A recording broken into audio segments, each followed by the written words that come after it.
Boa tarde, pessoal. Então vamos à nossa revisão sobre figuras de linguagem. Eu vou retomar então todo o conteúdo de que nós já falamos em aulas passadas e fazer a correção das atividades do nosso livro didático. Daqui a pouquinho eu olho a página, tá? Então vamos lá. A significação das palavras não é fixa, tá? Isso significa que uma palavra, que uma linguagem, ela pode adquirir mais de um significado dependendo do contexto em que ela é empregada, tá? O significado primeiro próprio de uma palavra, aquele para o qual ele veio ao mundo, nós chamamos de significação denotativa, tá? Então, por exemplo, na frase há um barco navegando sem rumo no mar. A palavra barco nesse contexto foi empregada no seu sentido próprio, primeiro, para designar essa embarcação. Então, nessa frase, a palavra barco está empregada em sentido denotativo, também chamado de sentido literal, ou próprio ou usual. No entanto, no segundo exemplo, a vida é um barco a navegar sem saber para onde ir. A palavra barco não pode ser tomada no seu sentido literal. Aqui eu não me refiro à embarcação. Aqui é uma descrição da vida. Então, eu empreguei a palavra barco para designar vida em razão das semelhanças que há entre a vida e o barco. Ambos estão seguindo. Então, eu peguei essa característica de barco para atribuir à vida. Então, nesse contexto, barco está empregada no sentido que nós chamamos de conotativo, um sentido que é figurado, um sentido que é um segundo sentido que ela adquiriu em um novo contexto, tá? A forma como as palavras vão ser empregadas no sentido conotativo existem das mais variadas, tá? Então não existe apenas uma forma de se empregar a linguagem figurada, a linguagem conotativa, tá? Então vamos conhecer algumas desses recursos da linguagem conotativa, da linguagem figurada. Algumas nós vamos relembrar e outras nós vamos aprender. A comparação consiste em um recurso da linguagem conotativa em que se aproximam ideias em razão da semelhança que há entre elas. Então, na frase 1, eu estou definindo Fernando. Fernando é forte como um touro. Ao definir Fernando, eu aproximei do touro, porque eu vi semelhanças entre eles. Essa aproximação se dá pelo uso de um conectivo, do conectivo como. Deixa eu pegar minha canetinha aqui. Do conectivo como. Ok? Então, na segunda frase, Lili era tão branca quanto leite. Eu estou definindo Lili. Eu aproximei Lili de leite. Por quê? Porque eu vi semelhança entre esses dois entes, entre essas duas ideias.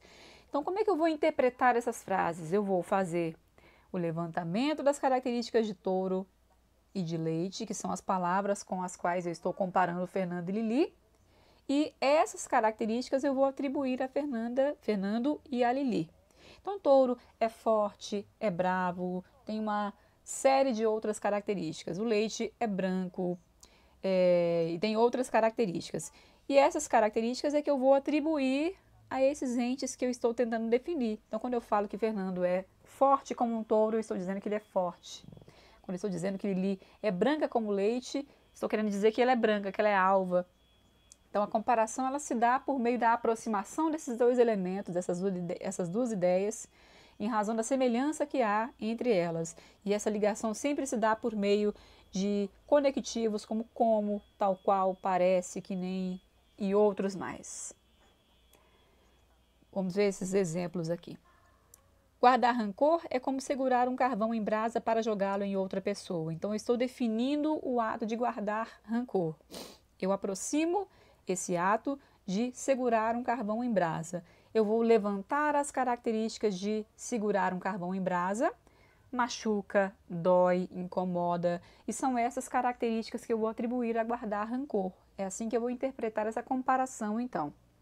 Então, guardar rancor é uma coisa desagradável, que machuca. A metáfora, por sua vez, é uma espécie de comparação. Vamos comparar essa figura de linguagem, esse recurso da figura, esse recurso da linguagem conotativa com a comparação, tá? A diferença é que na metáfora nós não vamos empregar esses conectivos, esses elos que fazem a ligação entre as duas ideias que foram aproximadas. Então, na frase, ele é um touro, eu estou querendo dizer que ele é forte como o touro. Então, aqui, touro é uma palavra que eu não posso tomar ao pé da letra, não posso interpretá-la literalmente, porque aqui eu quero entender que touro significa a sua força, e que é a característica que eu estou atribuindo a ele. Então, aqui, touro é a metáfora, é o termo com o qual eu comparei o ele, o sujeito aqui da oração, tá? Então, a metáfora difere da comparação por não se ligar à ideia, ao fato de as ideias não se ligarem por meio de nenhum conectivo, ok? Então, nesse exemplo, nesse anúncio aqui, leia livros, as janelas com vista para o mundo. A palavra janelas não pode ser tomada ao pé da letra, não pode ser interpretada literalmente, porque aqui janelas é uma forma de eu definir de quem que eu estou falando? Os livros. Então, eu vou tomar as características de janelas e vou atribuí-las a livros. É assim que eu vou interpretar essa metáfora, então. Então, janelas eu não tomo ao pé da letra, janelas foi empregada em sentido figurado, em sentido conotativo, portanto, janelas aqui é uma metáfora porque é uma comparação, ela foi comparada a livros sem um conectivo que as aproxime, sem um como, sem um que nem, sem um tal qual. Eu vou avançar muita coisa aqui porque já foi falado em aula, tá, gente? A metonímia consiste em um recurso da linguagem conotativa em que nós empregamos um termo em lugar de outro termo, porque esses termos têm uma relação entre si. Então, na frase em que eu digo, César disse que quer a minha mão em casamento, não é que César quer pegar a minha mão, cortar do meu corpo e casar com a minha mão. Eu empreguei a palavra mão em lugar da pessoa, né? Porque a palavra mão é uma parte da pessoa, então eu empreguei uma palavra que designa a parte no lugar da palavra que designa o todo. Mão e pessoa são palavras que estão relacionadas. Então, mão aqui não pode ser entendida como mão no sentido literal, no sentido denotativo, ok? E sim como sendo referente à pessoa.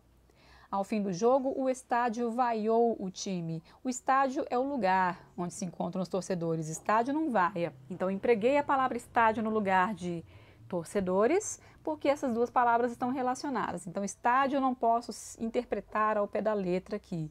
Estádio, por estar substituindo uma palavra com a qual ela tem relação, ela é uma metonímia. Deixa eu voltar aqui, que é interessante esses exemplos. Olhem o exemplo aqui da tirinha do Chico Bento. O menininho diz para ele, meu pai tem 800 cabeças de gado. Se nós tomarmos ao pé da letra essa afirmação, é como se o pai tivesse de fato somente as 800 cabeças e não tivesse os corpos dos gados, né? Nós não entendemos a palavra cabeças, então, como literalmente a parte do corpo, e sim como sendo o gado inteiro, tá? Então, a palavra cabeças foi empregada no lugar de gados. Nessas duas placas aqui de trânsito, quando eu vejo esses talheres cruzados aqui em 500 metros, não quer dizer que eu vou encontrar esses talheres a 500 metros. Essa imagem está substituindo a imagem de um restaurante. Então, eu empreguei talheres no lugar de restaurante em razão da semelhança que há entre eles. Também é uma placa metonímica. A mesma coisa com a placa aqui indicativa de hotel. Eu empreguei no lugar da palavra hotel ou da imagem de um hotel a imagem de uma cama. Então, eles estão relacionados. Cama não pode ser entendida no sentido literal, no sentido denotativo. Ela indica o hotel, foi empregada no lugar do hotel. Então, talheres está relacionado com restaurante, cama está relacionado com hotel. A metonímia é isso, então, o emprego de um termo no lugar do outro com o qual ele tem relação. A personificação, também conhecida como prosopopeia, consiste em atribuir uma característica humana a seres que são inanimados ou não humanos, nem sempre inanimados, né? Então, atribuir uma característica de seres humanos a seres não humanos. Essa é a melhor definição. Então, na frase, naquela casa triste, as coisas pareciam lamentar-se. Triste está designando casa. Casa é um ser inanimado, não é humano. Casa não fica triste. E as coisas pareciam lamentar-se. Coisas são seres inanimados, coisas não se lamentam. Quem se lamentam são seres humanos. Então, nos dois exemplos, casa e coisas foram personificados, foram atribuídas a esses seres características que são dos seres humanos. Então, nesse exemplo aqui, o jabuti ou tartaruga, não sei, diz o seguinte: o dia parece estar feliz, somente o sol amanheceu triste e escondido. Dia não é um humano, sol não é humano, eles não ficam felizes, não ficam tristes. Então, ao atribuir essas características a eles, nós os estamos personificando. A hipérbole, por sua vez, consiste no emprego de palavras que expressam uma ideia de exagero. Então, quando você exagera qualquer coisa que você está dizendo, você está sendo hiperbólico, empregando um recurso da linguagem conotativa, da linguagem figurada, que se chama hipérbole. Já disse isso a você ao menos 1 milhão de vezes. Não é que eu disse a vocês contadas 1 milhão de vezes. Eu não contei 1 milhão de vezes. Tá? 1 milhão é um número tão grande que eu perco as contas. Então, eu quero dizer que são muitas vezes que eu disse isso a você. Tá? Então, é um exagero dizer, até mais do que o possível, né? É um exagero dizer que eu disse 1 milhão de vezes. Então, 1 milhão de vezes constitui aqui nesse exemplo a hipérbole. Não posso tomar esse 1 milhão de vezes ao pé da letra. Então, nesses dois exemplos, dois anúncios, um das lentes Olympus e o outro das facas Tramontina. Então, no primeiro caso, se está exagerando a qualidade da lente, tá? Quando o rapaz aqui com o binóculo olha para uma paisagem que está muito distante, que a gente só usa binóculo para ver coisas que estão muito distantes. Então, é como se o urso estivesse muito longe. Mas a lente é tão boa que é como se o urso estivesse ali colado na cara dele. Então, isso é um exagero também. Então, a hipérbole está aqui na linguagem não verbal desse anúncio. E no segundo exemplo, se está exagerando a qualidade, né, das facas Tramontina, né, que são mas tão afiadas que até a tábua foi cortada aqui. Então, é um exagero também. É claro que as facas não vão cortar, né, a tábua onde estiverem os alimentos. Então, é um exagero também dessas qualidades, tá? O eufemismo consiste no emprego de palavras ou expressões que são mais atenuantes, no lugar de outras que seriam mais fortes. Então, quando eu digo o aluno foi convidado a se transferir para outra escola, eu não estou querendo dizer que ele foi convidado. Você aceita ir para outra escola? Não. Aqui eu estou querendo dizer que ele foi expulso mesmo. Então, comunicar, ó, você vai ser expulso. Talvez fosse uma forma de dizer muito pesada, muito forte, de se contar para alguém, né? Então, se empregou convidado a se transferir para outra escola, no lugar de foi expulso, porque é uma expressão mais atenuante, mais atenuadora, ok? Nós empregamos muito eufemismos quando vamos comunicar o falecimento de alguém. Então, em vez de dizer de cara assim, olha, sua mãe morreu, seu pai morreu, seu filho morreu, que é muito forte, é muito pesado, nós empregamos expressões que atenuam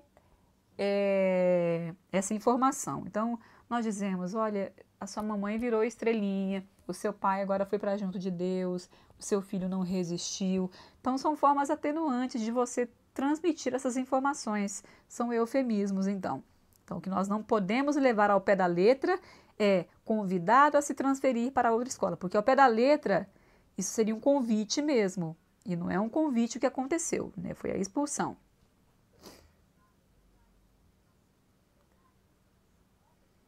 Então, esses exemplos todos a gente já analisou, tá? Não vou voltar neles mais, não. Tentando ir para o lugar certo, que me estou avançando.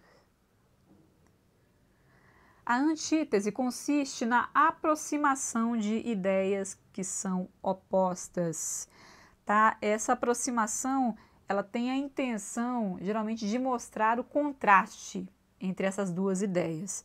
Então, vamos pegar os exemplos não verbais que eu acho melhor de nós entendermos.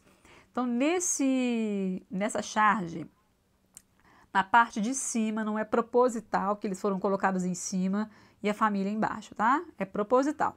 Nós temos um empresário dizendo, vou cear em Paris, o outro, vou cear em Londres, o terceiro, vou cear no Japão. Todos eles bem vestidos, aparentemente ricos, com aparelhos celulares, fumando cachimbo, essas coisas, né? Charuto, aliás.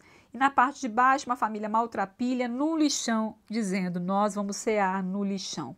Então, eles não estão embaixo à toa, não foram desenhados embaixo porque o chargista achou melhor. Tem um significado, estar por baixo, né? E a aproximação dessas duas realidades contrastantes, muita pobreza ao contrário de muita riqueza, é uma forma de tecer uma crítica a essa condição, as diferenças, as desigualdades sociais, tá? Então, a antítese, a aproximação de ideias que se opõem.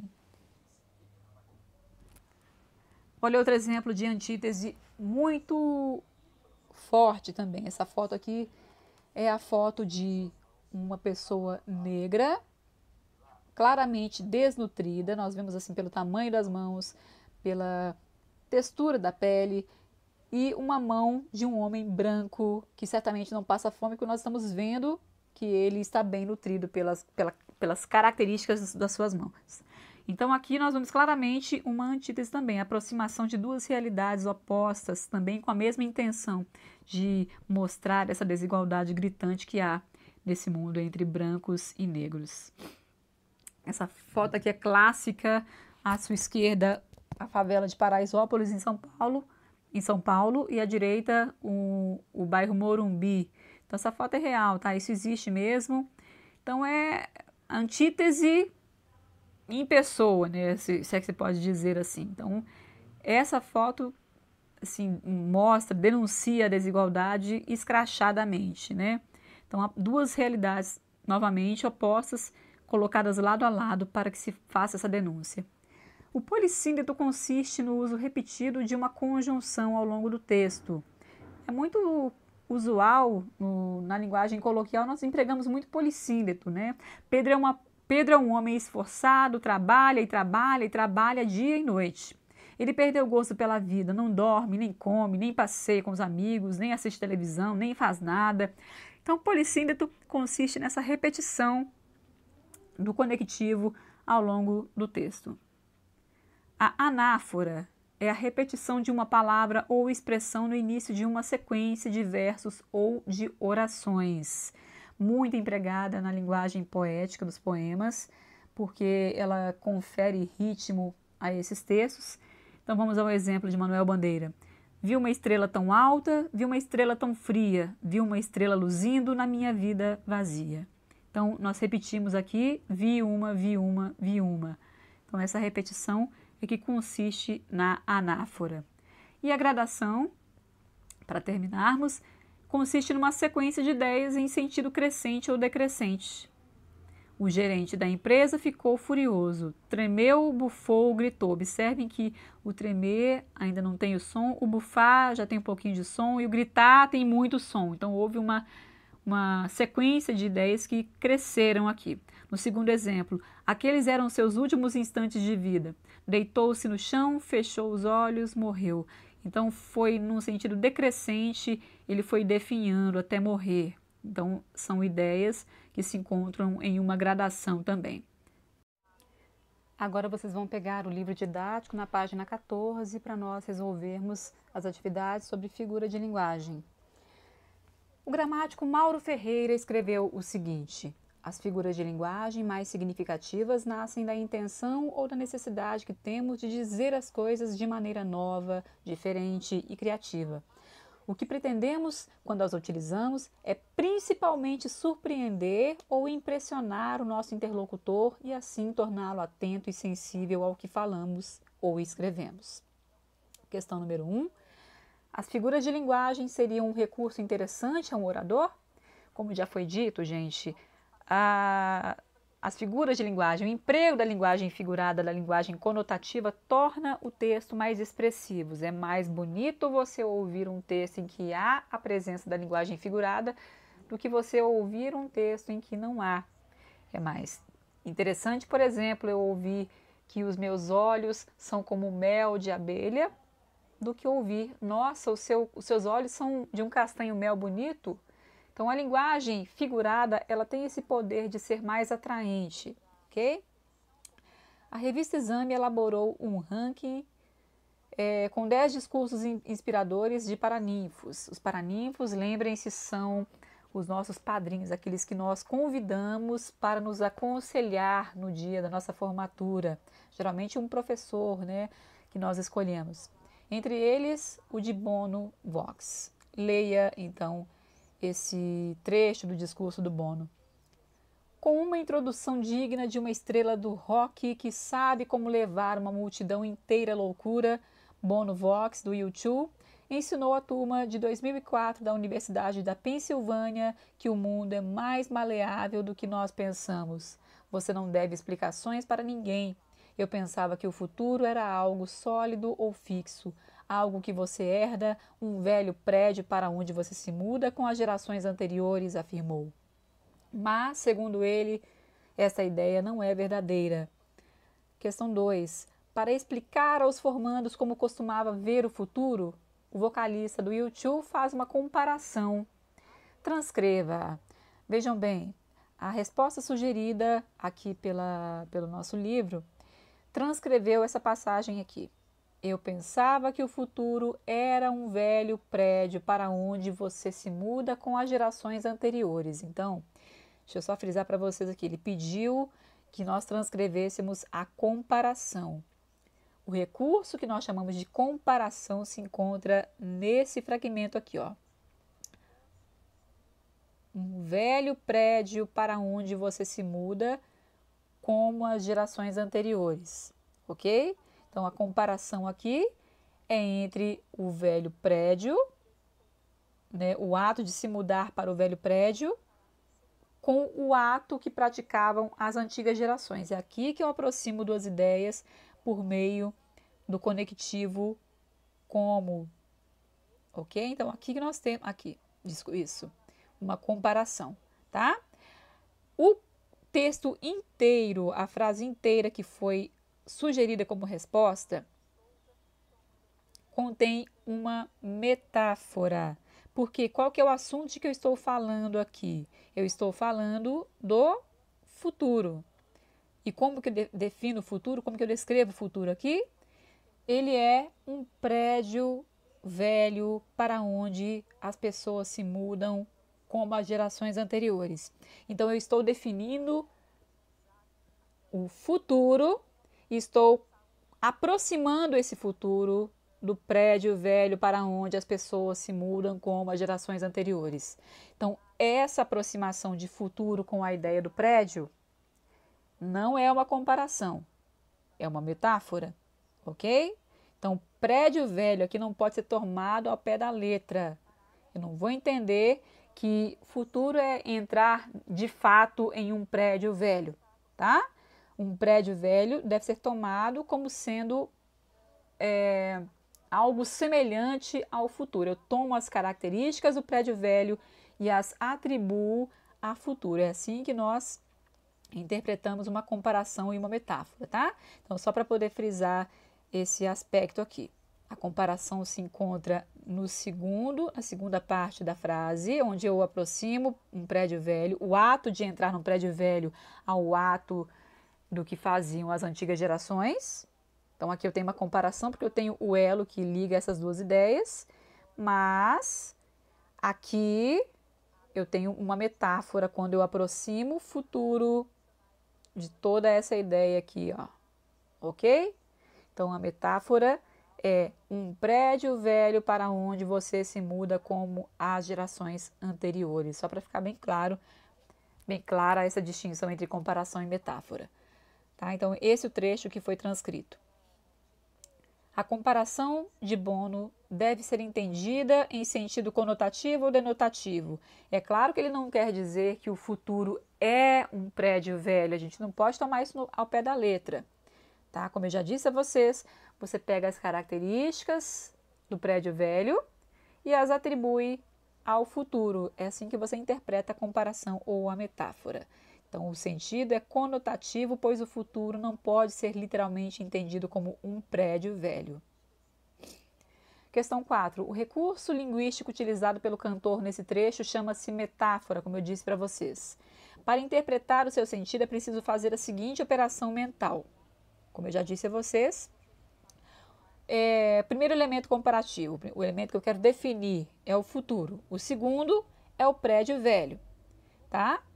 O que eu faço? Eu levanto as características do prédio velho e as atribuo ao futuro, que é o que eu quero definir. Então, quais são as características do segundo elemento, que é o prédio, que eu aplico ao futuro?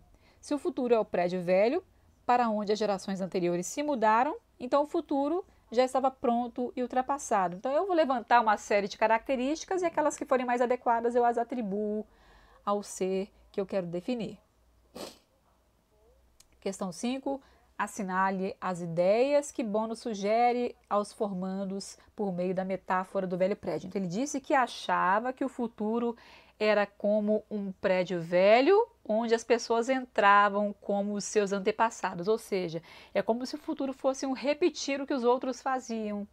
Então, como é que nós entendemos essa metáfora? Podemos dizer que o futuro não existe, por isso eles precisam focar no presente? Nossa metáfora não diz isso. Se fosse para dizer, se estivesse dizendo que o futuro não existe, eu não diria que ele é um prédio velho. O prédio velho existe, né? As gerações anteriores conformavam-se em adotar o estilo de vida esperado para quem envelhecesse. É exatamente isso que essa metáfora está dizendo. Ele disse, quando ele diz, eu achava que o futuro era um prédio velho onde as antigas gerações entravam. Ele está dizendo que achava que o futuro era se conformar, era fazer o mesmo, adotar os velhos estilos dos seus antepassados. Os jovens não precisam seguir os passos dos mais velhos, eles podem ser criativos e buscar novas formas de viver. Não é o contrário, essa metáfora dele está dizendo exatamente o contrário, que ele achava que os jovens precisassem seguir os passos dos mais velhos. Aliás, desculpa aqui, né? Viajei um pouquinho, né? Os jovens não precisam seguir. Quando ele fala, eu achava que o futuro fosse, ele já está dizendo o contrário, tá? Ele está dizendo literalmente que os jovens não precisam seguir os passos dos mais velhos. Então, são essas duas alternativas, as interpretações corretas para essa metáfora. Questão 6. 2 dos filmes de maior bilheteria do cinema, Titanic, de 1997, e Avatar, de 2010, são do diretor James Cameron. Em 2012, quando o acidente com o navio Titanic completou 100 anos, o filme foi relançado em 3D. A imprensa questionou o diretor se a obra cinematográfica ainda teria algo a dizer para as novas gerações. Leia sua resposta. Para mim, a metáfora do Titanic ainda está lá. Fomos avisados, o iceberg está diante de nós e não conseguimos desviar o navio da colisão. Vemos governos paralisados que não fazem nada de concreto para evitar uma catástrofe. Não há liderança forte o suficiente em assuntos críticos na área ambiental por causa da influência de interesses especiais. Fazer mais dinheiro, reerguer a economia, e então ignoramos os estragos que fazemos ao meio ambiente, a poluição. Vamos deixar esse triste legado para os nossos filhos. Observem que ele empregou a metáfora do Titanic, do iceberg, para designar esses elementos políticos. Então vamos lá. Nesse caso, a metáfora de James Cameron pode ser considerada uma alegoria, um recurso comum nos discursos persuasivos, nas relações estabelecidas pelo diretor. O Titanic, que é o navio, é o mesmo que o quê? Ele compara, ao aproximar o Titanic, ele o aproxima de quem do seu texto ali? Ele se refere ao planeta. O Titanic afundou, o planeta também vai afundar. É por isso que ele definiu o planeta como sendo o Titanic, o navio, ok? Porque ele viu essa semelhança entre eles. O iceberg, letra B, é comparado. O que é o iceberg no filme, na história do navio, né? Foi onde o navio bateu e o que provocou o seu... o que fez com que ele afundasse. Perdi aqui a palavra, tá? Então, o iceberg é o mesmo que o esgotamento dos recursos naturais, o que vai levar o planeta a afundar como o navio afundou, tá? Vai levar ao desequilíbrio ambiental. Leia alguns versos do poema O Autorretrato de Mário Quintana. No retrato que me faço, traço a traço, às vezes me pinto nuvem, às vezes me pinto árvore. Então ele está dizendo que é nuvem e às vezes é árvore. Que recurso que nós empregamos aqui? Quem sabe? A metáfora.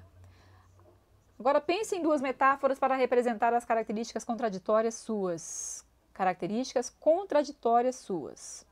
Tá? Depois leias para um colega. Vamos lá. Então, se nós imitarmos o que o Mário Quintana fez, nós vamos empregar metáforas para nos definir. Como que nós fazemos para escolher as metáforas adequadas? Pense, que características que eu tenho? Se eu me acho bonita, pense em tudo que é bonito. Um gato é bonito, uma flor é bonita.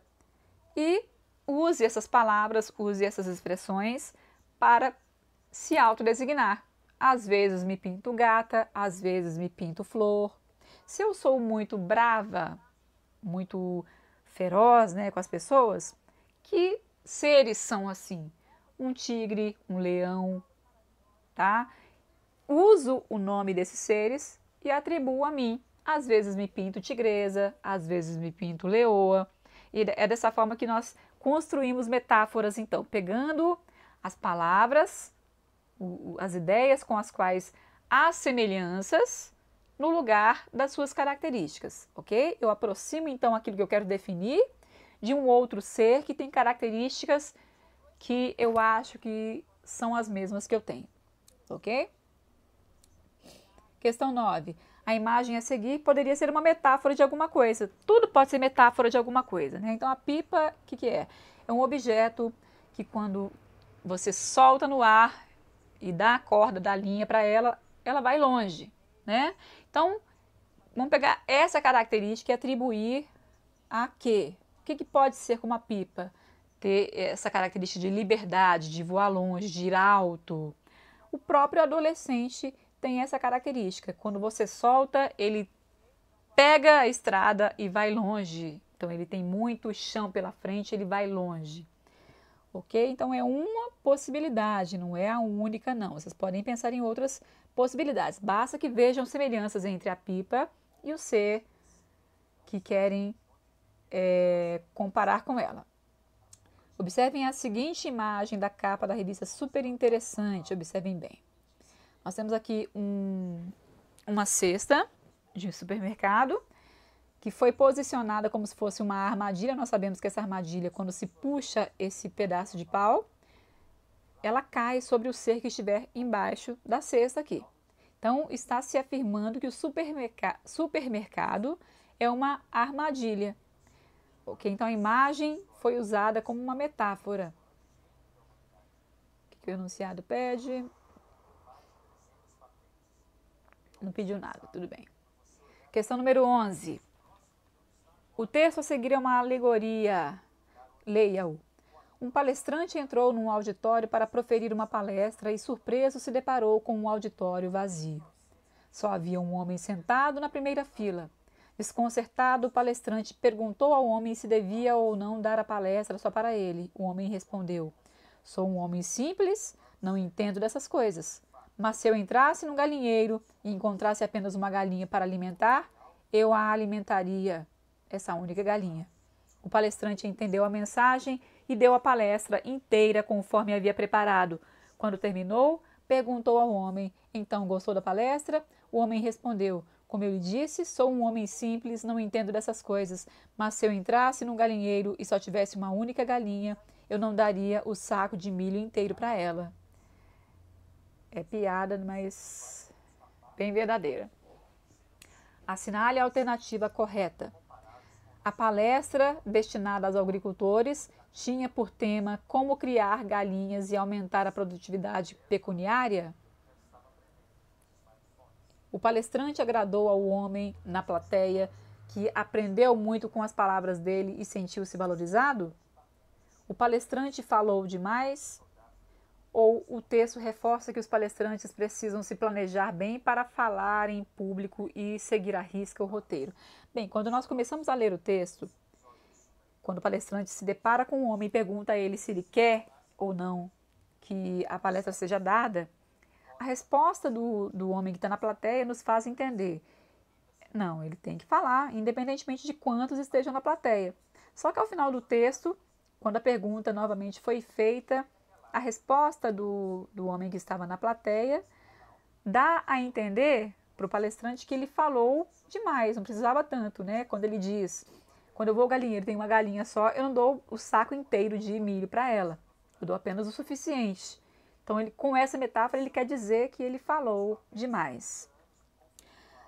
Letra B. Na metáfora criada pelo ouvinte, o que a galinha e o milho representam?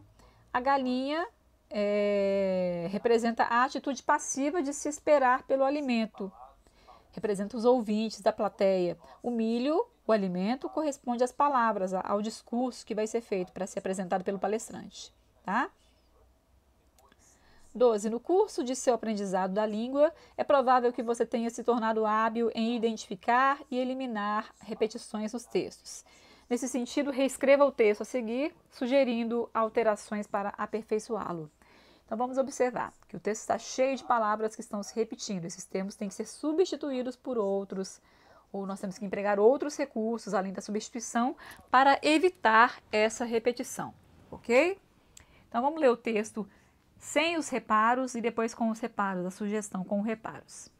Demóstenes foi um dos maiores oradores da Grécia Antiga. Conta-se que Demóstenes escrevia discursos perfeitos. Então, aqui Demóstenes foi empregado 2 vezes. Podemos eliminar a segunda ocorrência. Com grande poder de convencimento e persuasão. Porém, mais uma vez, Demóstenes sendo usado, essa palavra tem que ser eliminada. Porém, quando Demóstenes falava em público, Demóstenes não tinha a mesma habilidade. Demóstenes era gago, falava baixo e apresentava o tique de levantar um dos ombros constantemente enquanto falava. Demóstenes escrevia bem, mas Demóstenes era uma piada diante dos ouvintes. Inconformado, Demóstenes passou a frequentar a praia. Na praia, discursava para o mar, tendo de superar o ruído do mar. Aqui a palavra mar repetida 2 vezes. Para resolver o problema da dicção, Demóstenes colocava pedrinhas na boca e treinava a pronúncia. Demóstenes corrigia os movimentos involuntários do ombro pendurando uma espada no teto. A espada obrigava Demóstenes a paralisar o movimento para não se ferir enquanto falava. Então, a palavra espada repetida 2 vezes. Finalmente, Demóstenes raspou metade da barba e do cabelo, mantendo uma aparência considerada ridícula para se obrigar a permanecer em casa. Concentrado em seus estudos, foi assim que Demóstenes desenvolveu a habilidade pela qual é famoso até hoje. Então, vimos vários termos repetidos desnecessariamente no texto que nós temos que eliminar. Então, essa eliminação ela pode se dar pela substituição desses termos por outras palavras, substantivos, pronomes, ou pelo uso da elipse, que consiste em você simplesmente não escrever nada. Por quê? Porque o verbo ele já pressupõe qual é o sujeito de que se está falando. Então, vamos ver a sugestão de correção do nosso livro. Deixa eu ampliar para vocês aqui um pouquinho. Não tem como não.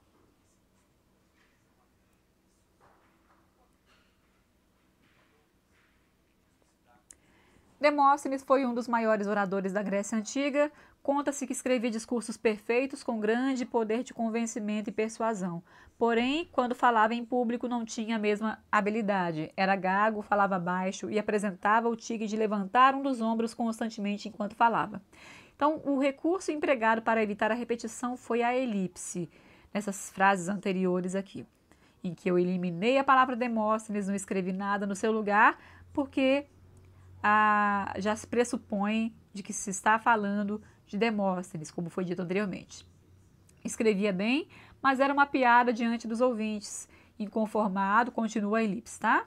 Inconformado, passou a frequentar a praia onde discursava para o mar, tendo de superar o ruído das ondas. Para resolver o problema de dicção, colocava pedrinhas na boca e treinava a pronúncia. O orador, agora ele foi substituído por orador. Corrigiu os movimentos involuntários do ombro, pendurando uma espada no teto. a qual o obrigava a paralisar o movimento para não se ferir enquanto falava. Finalmente, raspou metade da barba e do cabelo, mantendo uma aparência considerada ridícula para se obrigar a permanecer em casa, concentrado em seus estudos. Foi assim que Demóstenes desenvolveu a habilidade pela qual é famoso até hoje. Então, observem que a palavra Demóstenes foi empregada novamente ao fim do texto. Isso significa que, quando se fala que não se deve repetir um termo, essa repetição ela não pode ser subsequente, mas em outras partes do texto, desde que você distribua essa palavra ao longo do texto de forma que não fique acumulada numa mesma parte do texto, não tem importância você repetir o termo, ok? Questão 13. As repetições, entretanto, podem intensificar a expressividade de alguns textos, como os discursos. Nos trechos a seguir, identifique as figuras de linguagem que se valem desse recurso ou de sequenciações. Então, nós temos figuras de linguagem, como nós aprendemos, que consistem em repetições. Vamos ver quais delas foram empregadas em cada trecho. Letra A. A vida é difícil, é complicada, está além do controle de qualquer um. Então, eu comecei definindo a vida como difícil. Depois eu a defini como complicada. Depois eu a defini como além do controle de qualquer um. Então, o que aconteceu? Eu usei ideias para definir a vida que seguiram uma gradação, uma sequência de ideias que foi aumentando, foi crescendo, entendeu? Isso consiste em uma gradação. Na letra B, fui libertada porque meu maior medo tinha se tornado realidade e eu ainda estava viva. Ainda tinha uma filha que adorava, ainda tinha uma velha máquina de escrever e uma ideia, e uma grande ideia. Então, quando ela repete no início de cada oração, olha só. Fui libertada porque meu maior medo tinha se tornado realidade e eu ainda estava viva, ainda tinha uma filha que adorava, ainda tinha... Então, quando eu repito o ainda no início de cada oração, essa repetição no início de cada oração do texto consiste em uma anáfora. Pode ser a repetição de uma palavra só ou de uma estrutura, de uma frase, de um termo, ok? Uma palavra ou várias palavras que se repetem no início das orações. É a anáfora, então. Questão C. E olha, o português da Prof. Débora nunca foi tão interessante como quando escrevemos todos juntos as linhas de nossas histórias. A matemática da tia Dirce nunca foi tão incrível como quando multiplicamos todos os momentos que dividimos uns com os outros. A matéria da Prof. Terezinha nunca foi tão mágica como quando olhamos para o lado e enxergamos a história de nossos colegas. Ao longo do texto dela, no princípio de cada oração, ela também foi repetindo as mesmas estruturas. Então, a mesma estrutura sintática. O português da Prof. Débora, a matemática da tia Dirce, a matéria da Prof. Terezinha. Então, embora não se tratem das mesmas palavras, a estrutura sintática se repetiu no princípio de cada oração. Então, isso também constitui uma anáfora. E na letra D, são novos desafios, o vestibular, a faculdade, o intercâmbio. O que nós estamos apresentando aqui? Definindo que desafios são esses. Vestibular, faculdade e intercâmbio. De vestibular para a faculdade, nós percebemos uma gradação. Então, começamos com vestibular para chegar à faculdade. Então, está tendo uma gradação que vai crescendo. Da faculdade, não tem necessariamente que ir para o intercâmbio, né? Então, a gradação está presente aqui quando logo em seguida de vestibular eu me refiro à faculdade, tá? Então, há uma ideia gradativa. Questão 14. Reescreva o trecho a seguir inserindo o recurso de polissíndeto. O que é polissíndeto mesmo? É a repetição de conjunções, de uma mesma conjunção ao longo de um texto. Então, aqui, nesse trecho, nós podemos incluir, você tem que perceber, né, qual a conjunção vai ser adequada, ok? Aqui nós vamos poder empregar repetidamente a conjunção e, que faria com que o texto ficasse da seguinte forma. Mas eu quero que, independentemente do que nos tornemos, de sermos médicos e engenheiros e advogados e professores e artistas e aviadores, ou tudo junto e misturado. Então aqui nós acrescentamos a conjunção e, que seria mais adequada para esse contexto, e essa repetição desse mesmo conectivo ao longo do texto é que se chama polissíndeto. Questão 15. Leia a letra dessa música Desabafo da banda Titãs e resolva as questões. Tô cansado. Tô cansado do meu cabelo, tô cansado da minha cara, tô cansado de coisa vulgar, tô cansado de coisa rara, tô cansado de me dar mal, tô cansado de ser igual, tô cansado de moralismo, tô cansado de bacanal, tô cansado de trabalhar, tô cansado de me ferrar, tô cansado de me cansar, tô cansado de descansar, tô cansado. Então é um fragmento de uma letra da banda Titãs. Qual a figura de linguagem predominante nesse texto? Nós percebemos que ao longo do texto ele repetiu a estrutura tô cansado. No início de cada frase, de cada verso, nós temos a repetição dessas palavras e isso consiste em uma anáfora. Letra B. De que modo a figura de linguagem identificada na canção contribui para a expressividade da mensagem? Bem, gente, em cada contexto, essas figuras elas adquirem sentidos diferentes. Então, ele fala de uma série de coisas das quais ele está cansado. A repetição da estrutura tô cansado serve para justamente frisar, reforçar essa rotina, esse excesso de ações que todos os dias ele pratica ou vivencia, ok? Letra C. Escreva em prosa seu próprio desabafo. Essa questão nós vamos fazer agora. E ficamos por aqui. Então, precisando parar para fazer anotações, basta pausar o vídeo, ok? Um abraço, obrigada.